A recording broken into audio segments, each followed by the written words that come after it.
दुनिया में रहस्य और जादू की कहानियां सदियों से लोगों को मोहित करती आई हैं। कई सभ्यताओं में तिलिस्मी दुनिया की अवधारणा रही है, जहां जादूगर, रहस्यमय शक्तियां और अलौकिक घटनाएं आम होती हैं। यह कहानी भी एक ऐसी ही रहस्यमय दुनिया की है, जहां जादू हकीकत बन जाता है और असंभव को संभव बनाया जा सकता है। कहानी की शुरुआत होती है भारत के एक छोटे से गांव सुरगांव से। यह गांव अपनी विचित्र घटनाओं के लिए प्रसिद्ध था। लोग कहते थे कि यहाँ के जंगलों में कुछ अद्भुत शक्तियां बसती हैं। गांव के बाहर एक पुरानी लाइब्रेरी थी, जिसे रहस्य का पुस्तकालय कहा जाता था। एक 16 साल का लड़का आरव, जो रहस्यों को जानने का बेहद शौकीन था, इस लाइब्रेरी में अक्सर आता जाता रहता था। एक दिन उसे एक पुरानी किताब मिली, जिस पर धूल जमी हुई थी, और उस किताब का शीर्षक था तिलिस्मी दुनिया का प्रवेश। किताब खोलते ही अजीब घटनाएं होने लगी। पन्ने खुद ब खुद पलटने लगे और अचानक सा एक शब्द चमका, अवस्फुरण। जैसे ही आरव ने यह शब्द जोर से पढ़ा, एक रहस्यमयी द्वार खुल गया और वह अनजाने ही उस द्वार में खिंच गया। आरव खुद को एक नई और अजीब जगह पर पाया। यह दुनिया पूरी तरह से अलग थी। हवा में महल तैर रहे थे, आसमान 7 रंगों का था, और वहां जादूगर, परियां और रहस्यमयी जीव घूम रहे थे।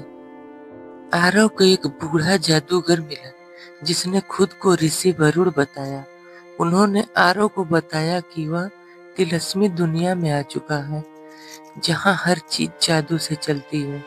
लेकिन इस दुनिया पर एक बड़ा खतरा मंडरा रहा था। काला नाग नामक एक शैतानी शक्ति इसे नष्ट करने की योजना बना रही थी।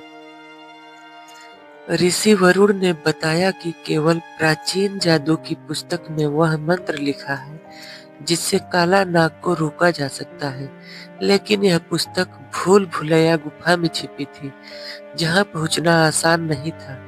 लेकिन आरव ने इस दुनिया को बचाने का फैसला किया और वह भूल भुलैया गुफा में प्रवेश किया। आरव अपनी यात्रा पर निकल पड़ा।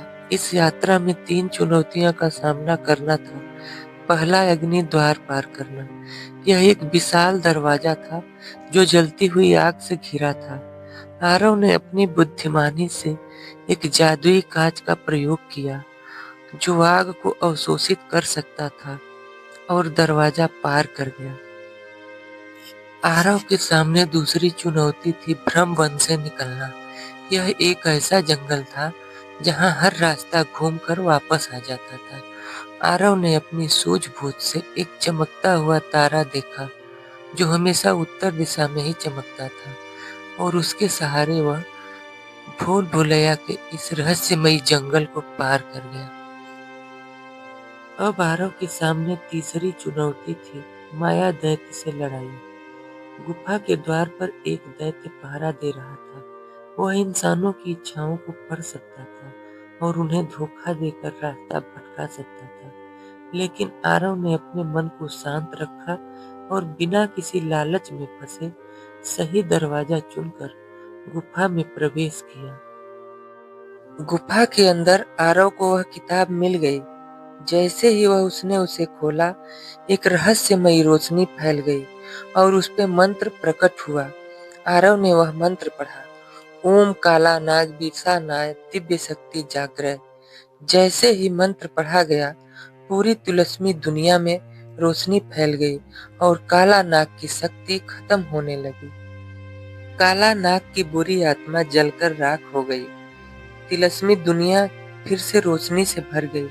ऋषि वरुण और बाकी सभी ने आरव का धन्यवाद किया और उसे एक जादुई मोती दिया, जो उसे अपनी दुनिया में वापस ले जा सकता था।